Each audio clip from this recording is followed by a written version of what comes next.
여호수아 1장 1절부터 4절 말씀 마음을 집중하시고 함께 읽어보십니다. 여호와의 종 모세가 죽은 후에 여호와께서 모세의 수종자 눈의 아들 여호수아에게 말씀하여 이르시되 내 종 모세가 죽었으니 이제 너는 이 모든 백성과 더불어 일어나 이 요단을 건너 내가 그들 곧 이스라엘 자손에게 주는 그 땅으로 가라. 내가 모세에게 말한 바와 같이 너희 발바닥으로 밟는 곳은 모두 내가 너희에게 주었노니 곧 광야와 이 레바논에서부터 큰 강 곧 유브라데 강까지 해쪽 속의 온 땅과 또 해지는 쪽 대해까지 너희의 영토가 되리라. 아멘. 오늘 여호수아 첫 시간입니다. 뭐든지 이제 첫 시간에 그 개요를 여러분이 잘 참고하시고 새기면 그 전체 말씀을 이해하고 깨닫는데 도움이 됩니다. 이제 앞서 우리가 묵상했던 내용들은 큰 틀에서 보면은 모세오경 즉 토라에 관한 내용이었어요. 모세오경하면 창세기, 출애굽기, 레위기, 민수기, 신명기 구분하자면 5권이지만 사실은 이것은 한 권의 책 토라라고 했어요. 그 내용 전체는 하나님께서 닮아주신 율법이기 때문에 일명 율법서라고도 하는 거예요. 그렇다면은 오늘부터 시작되는 이 여호수아로부터 저 끝에 에스더까지 12권의 책을 일컬어서 역사서라고도 하지만은 예언서라고도 합니다. 하나님이 그 시대에 맞는 예언자들을, 선지자들을 세워서 주시는 말씀들이죠. 그래서 그 여호수아가 그 이제 전체 12권에 해당하는 예언서의 첫 번째 해당하는 것이죠. 그럼 이제 그 12권을 이제 여러분 이제 성경의 순서대로 보면은 여호수아, 사사기, 룻기, 사무엘 상하, 열왕기 상하, 역대 상하, 에스라, 느헤미야, 에스더, 그렇게 12권이에요. 그게 12권을 예언서라고도 이제 표현을 하는 것이죠. 근데 이제 오늘 읽은 이 여호수아 말씀 1절을 보면은 여호와께서 여호수아에게 말씀하셨다 이렇게 돼 있죠. 중요한 것은 누가 누구에게라는 게 중요해요. 그런데 이 성경의 전체의 주어는 하나님이시죠. 물론 때 시대에 맞게 모세를 쓰시기도 하고 여호수아를 쓰시기도 하고 선지자들을 쓰시기도 하고 또 이 시대는 우리를 쓰시기도 하는 거예요. 그렇지만 우리는 잠시 그 주신 사명을 감당할 뿐이지 그 모든 역사를 주관하시는 분은 하나님.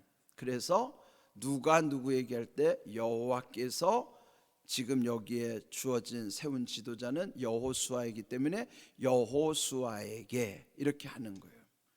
이전에는 여호와께서 모세에게 말씀하셨는데 이제부터는 여호와께서 여호수아에게 말씀하시는 거예요. 이게 진짜 중요한 거죠.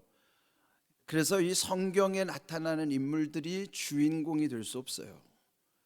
유일하신 주인공은 하나님이시고 하나님의 구원의 역사를 성경을 통해서 우리에게 알게 해주시고요. 지금도 그 역사는 계속 이루어지고 있는 거예요. 그러니까 이 확실한 누가 누구에게가 확실해야 돼요. 분명해야 된단 말이에요. 우리는 흔히 보여지는 사람이 주역인 것 같지만 아니죠. 보여지고 들려지는 게 다가 아니라 그 배후에서 섭리하시는 하나님이 중요한 거예요. 그래서 여호와께서 여호수아에게 이렇게 말씀하셨다 하는 것이죠.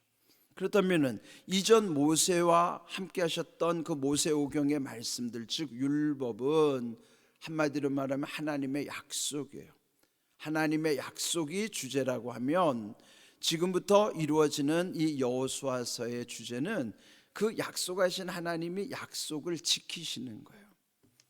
우리는 약속과 약속을 지키시는 것을 일컬어서 그 하나님을 신실하신 하나님이라고 우리는 칭하는 거죠. 한문으로 신이라고 하는 믿음이죠. 믿음. 그 약속을 믿는 신이 약속을 이루시는 하나님 실 열매로 나타나는 거예요. 그러니까 신실이라는 건 믿음과 열매죠. 한문을 그대로 풀자면 믿을 신자 열매 실자니까. 그러면은 하나님은 우리가 믿은 대로 열매를 맺게 해주시니까 신실하신 하나님이란 말이에요. 한문이 여러분 풀리지 않으면 어려운데 풀리면 쉬운 거예요. 그러니까 신실은 믿음과 열매라는 거니까 그를 이 모세 오경에서 약속하신 것을 그들 그대로 지켜주시는 거예요. 그를 이루시는 거예요. 이런 것을 우리가 늘 본받는 것이죠. 그런데 또한 이 일을 이루시는 데 있어서 가만히 있어서 되는 게 아니라 그걸 우리에게 약속해 주셨으니까 약속을 믿는 사람이 순종해서 그것을 감당할 때에 말씀하신 것을 이루게 하시는 거예요. 늘 강조하지만 하나님은 함께 하심을 약속해 주셨는데 우리에게 하게 하시는 하나님이란 말이에요. 함께 하시는 하나님, 하게 하시는 하나님을 우리는 늘 믿고 지금 이 시대도 그 말씀 붙잡고 살아가는 거예요. 그 말씀 붙잡고 살아갈 때 신실하신 하나님이 우리에게도 그것을 이루게 하시는 것입니다. 이거를 우리가 늘 기억하면서 그 길을 우리가 순종하면서 가는 것이죠. 또 하나, 여기 여호수아라는 이름이 앞에서도 이제 언급됐었어요. 신명기에서도 여호수아 이름이 뭐였죠? 호세아였어요. 그러니까 원래는 호세아였는데 모세가 이름을 여호수아로 바꿔주죠. 물론 이제 하나님의 뜻이기 때문이지만은 호세아 여호수아는 어떤 뜻인가? 호세아라고 하는 건 구원이라고 하는 한 명사로 불려지는 거예요. 구원. 근데 여호수아는 거기에 여호와가 주인이 되셔서 여호와는 구원이시다라는 문장이 되는 거예요. 하나의 문장이 되는 거예요. 호세아는 구원이라고 하는 한 단어이지만 여호수아는 그 여호와께서 구원이시다라는 한 문장이 형성되는 거예요. 그러면 물론 호세아라고 하는 이름 속에도 귀한 약속이 있지만은 이제부터는 그것을 여호와께서 이루신다는 것을 거기에다가 더 구체적으로 표현하는 내용이죠. 그러니까 이름의 변화라는 게 굉장히 중요해요. 하나님 이름 바꿔주시잖아요. 아브람을 아브라함으로, 사레를 사라로, 야곱을 이스라엘로 이렇게 이름 바꿔주시는 것처럼 우리가 이게 그 내게 준 이름보다도 하나님이 변화시켜 주시는 나의 정체성이 더 중요한 거예요. 그래서 여기에 이 호세아를 여호수아로, 그래서 그것을 하나님께서 주도해 가신다는 것을, 그리고 철저하게 여호수아는 순종해 간다는 것을 기억하는 거예요. 근데 여기 오늘 주신 이 말씀 속에서 보면요, 1절에 여호와의 종 모세, 모세를 칭할 때는 반드시 여호와의 종이라는 표현이 있어요. 그런데 여호수아는요 모세의 수종자라고 표현하는 거예요. 다르죠? 이 표현이 달라요. 모세는요 하나님과 대면했던 아주 특별한 인물이기 때문에 하나님의 종으로서의 모세예요. 우리가 함부로 하나님의 종이라는 걸 우리가 표현할 수 없는 것은 이렇게 하나님과의 특별한 관계 속에서 하나님의 종이지, 그러나 여호수아를 나중에는 이제 하나님의 종으로서의 또 그렇게 칭해 주시지만은 여기에 표현해 보면은 그는 아직은 그저 모세의 수종자로서의 여호수아인 거예요. 수종자가 뭐예요? 밑에서 돕는 이에요. 그 일을 주도적으로 이끌어간 게 아니라 모세를 수종들었던, 어떻게 보면은 이 여호수아의 겸손한 모습을 이렇게 반영하는 것이죠. 그래서 우리가 무슨 일을 하든지 어떤 것을 주도적으로 하지 않는다더라도 사소한 것이라도 그것을 감사함으로 겸손히 섬기는 모습이 중요한 거예요. 제가 어떤 그 방송의 대담을 보다가 그 어떤 연극 배우들이 이렇게 대담하는 걸 들어봤어요. 근데 그분들 벌써 한 50년, 60년 이렇게 그 연극의 경지에 이르렀는데 그분들이 그러는 거예요. 그 맡겨주는 것이 단역이든지 주역이든지 상관없이 맡겨만 주면 거기에 맞는 역할을 자기들은 충실하게 수행한다는 거예요. 그게 진짜 배우의 모습이죠. 나는 이렇게 경력이 이 정도인데 왜 나한테 이런 단역을 맡겨줘?가 아니라 여전히 80이 넘은 고령이라 할지라도 어떤 걸 맡겨줘도 감사함으로 감당한다는 거. 그 얼마나 겸손한 모습이에요. 그런 대배우들이 그저 나를 써주는 것만으로도 감사한데, 이 나이에 나를 써주는 것만으로도 감사한데 나는 단역을 맡겨줘도 그냥 거기에 충실하게 감사함으로 감당한다는, 저는 그런 모습의 은혜를 받았어요. 정말 겸손하시구나. 그래서 이렇게 어떤 큰 경지에 이른 분들은요, 그것의 일이 크고 작고를 따지는 것이 아니라 그저 주어진 일이라면은 겸손히 감당하는 모습인 거예요.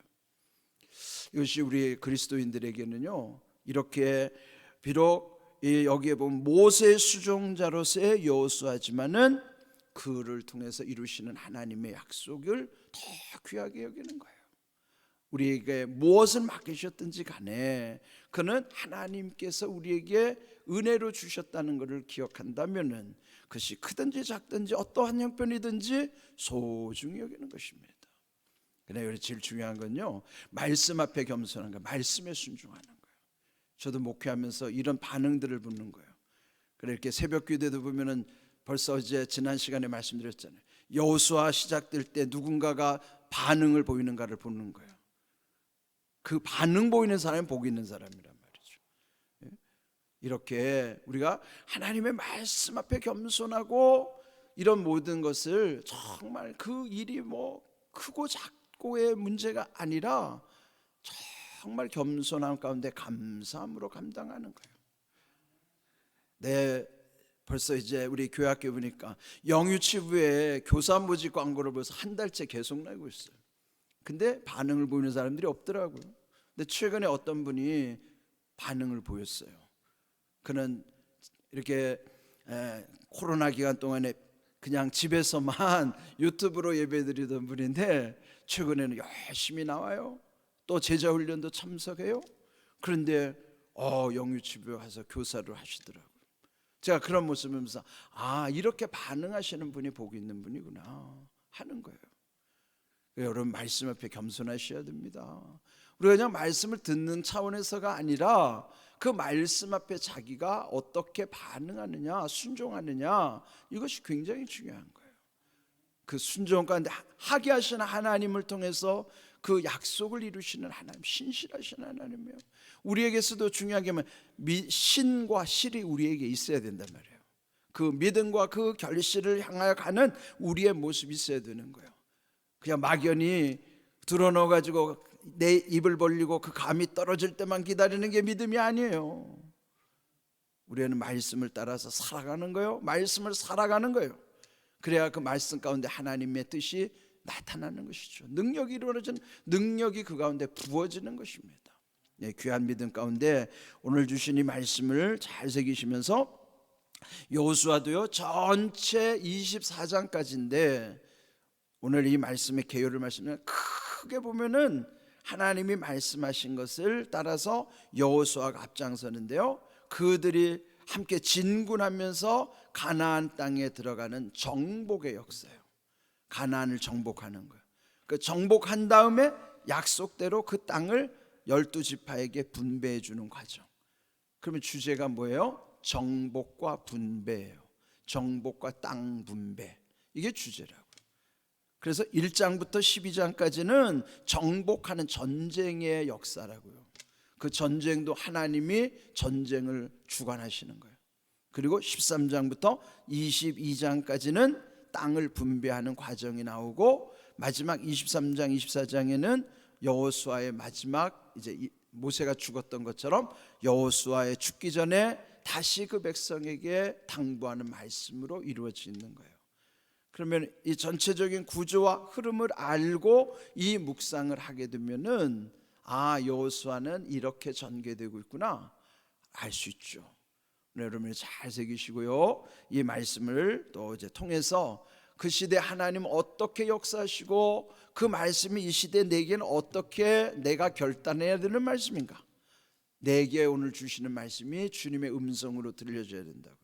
또 이 속에서도 물론 그 시대 율법의 시대 속에 살았지만 오늘 은혜의 시대에 살아가는 나에게 있어서 이 말씀이 어떻게 해석을 해야 될 것인가, 이런 것도 여러분이 잘 참고를 하셔야 돼요.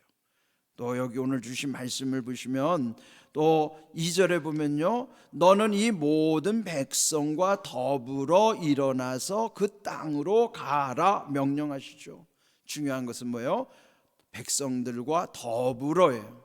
혼자 앞서가는 것도 아니고 그들과 더불어 가는 거예요.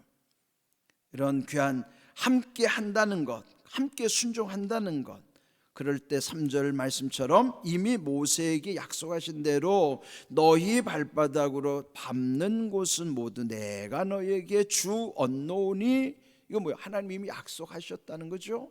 그 약속하심을 믿고 이제 가는 거예요. 그러면은 그 발바닥으로 다 밟는 곳이 다 그들의 소유가 될 것이라는 것을 이들로 하여금 확신을 갖게 하는 것이죠. 그 땅이 어떤 땅인가 4절을 보면은 그 광야의 길이 레바논에서부터 큰 강 곧 유브라데 강까지 해쪽 속에 온 땅과 또 해지는 쪽 대해 지중해까지요. 그러니까 동서남북의 그 광활한 땅을 여기 지금 약속해 주신 거예요. 그걸 믿고 가는 것이죠. 막연히 가는 것이 아니라 약속을 믿고 가는 거예요. 그러니까 오늘 인생이 왜 막연한가? 하나님의 약속이 분명하지 않으면 우리 인생 막연하죠. 그런데 하나님의 약속을 믿고 살아가는 우리들에게 인생이 막연하지 않아요. 그럼 말씀 속에서 지혜를 얻고 말씀 속에서 능력 부어주시면은, 그래서 우리는 담대하게 인생 살아가는 거죠. 그게 없으니까 불안한 것이고 두려운 것이고 막연한 것이고, 그러니까 우리 인생이 하나님 예비하신 은혜를 제대로 누리지도 못하고 허무하게 인생 끝나는 경우가 적지 않은 거예요. 그 우리를 왜 부르셨는가? 허무한 인생이 헛되지 않도록 그 하나님의 약속을 믿고 살아가도록 그렇게 우리를 불러주신 거예요. 오늘 주신 오늘은 계율에 대한 말씀이지만은 이 여호수아의 묵상을 통해서 또 하나님의 음성 가운데 여러분의 믿음이 바른 믿음으로부터 온전한 믿음이 결국은 복된 믿음으로 세워질 수 있도록 그런 귀한 은혜가 우리에게 임하기를 주님의 이름으로 축복합니다. 아멘.